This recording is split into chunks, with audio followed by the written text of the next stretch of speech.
अभी जो आप टूर करके आए हैं वो था 2090 का दशक भारत का, तो भारत में कुछ इसी तरह का माहौल हो सकता है अगर आने वाले समय में हमें मोदी जैसा नेता मिला और बीजेपी जैसी पार्टी मिली, तो कुछ इसी तरह का माहौल हमें देश में देखने को मिलेगा, जहां पर फिर से एक पॉलिटिकल पार्टी आएगी और इसी तरह का प्रोपेगेंडा फैलाएगी, दुनिया भर के फेक पोस्ट चलेंगे और लोग फिर इन्फ्लुएंस होके उल्टी सीधी बातें करेंगे, बहस चलेगी।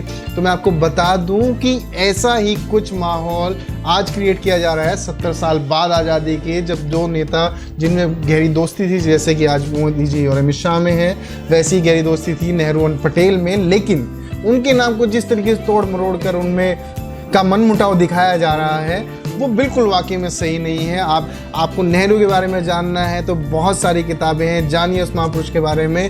ही वॉज ए इंटेलेक्चुअल, कोई ऐसे ही इंटेलेक्चुअल नहीं बन जाता मैं और आप इंटेलेक्चुअल नहीं हो सकते। सोशल मीडिया पर बैठ के हम सिर्फ लड़ सकते हैं, बहस कर सकते हैं और बेवकूफ़ बनाए जा सकते हैं, जैसा कि आज किया जा रहा है। अब मैं आपको बता दूं कि अगर यही बात 10 साल बाद कोई उठा के आपको कोई फोटो दिखा के बोले मोदी ने अमित शाह के साथ देखिए कितना गलत किया था और उन्होंने झाड़ते हुए कहा था कि प्रधानमंत्री मैं हूं और इस तरह की चीज़ें मेरी इजाज़त के बिना नहीं होनी चाहिए, क्योंकि हम इन्फ्लुएंस बहुत जल्दी हो जाते हैं। किसी भी फोटो उठाया, उस पर कुछ भी लिख दिया और हमने मान लिया और उस पर विश्वास करके बहस करने लग जाते हैं। सो ये वक्त बहस का नहीं है। अपना दिमाग का इस्तेमाल कीजिए, जिसमें गोबर भर चुका है उस गोबर को बाहर निकाल के किताबें घुसाइए, उसमें कुछ अच्छा ज्ञान मिलेगा। सोशल मीडिया से हट के अच्छी चीज़, सोशल मीडिया पर अच्छी चीज़ें भी आती हैं, अच्छी चीज़ें भी देखिए। इंटरनेट है, इंटरनेट बिल्कुल रियल दुनिया की तरह है। आप जिस तरह के लोगों से कांटेक्ट करेंगे उसी तरह की चीज़ें आपके सामने आती जाएंगी। आपने कभी देखा है कि फेसबुक और यूट्यूब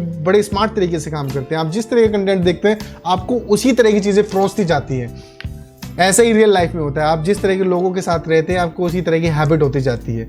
तो ये बिल्कुल रियल लाइफ से इंस्पायर्ड है। तो जिस तरह की हैबिट आप बनाएंगे, जिस तरह की सराउंडिंग्स रखेंगे, उसी तरह का कंटेंट आपके दिमाग में भरेगा और वो दिमाग आपको खोखला कर देगा, आपको राजनीति समझने नहीं देगा।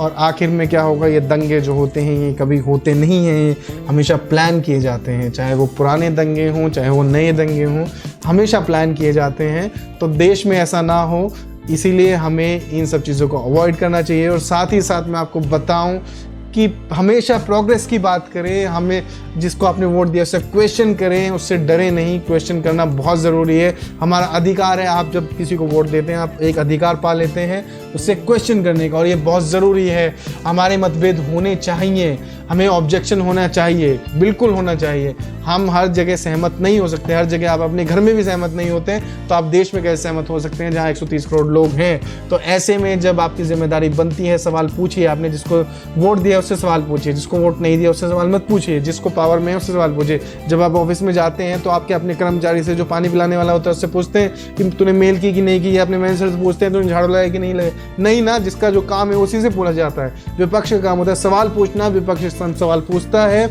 जब बीजेपी विपक्ष में थी वो भी सवाल पूछती थी, there is nothing wrong in it. तो आपको ये बात समझने की जरूरत है।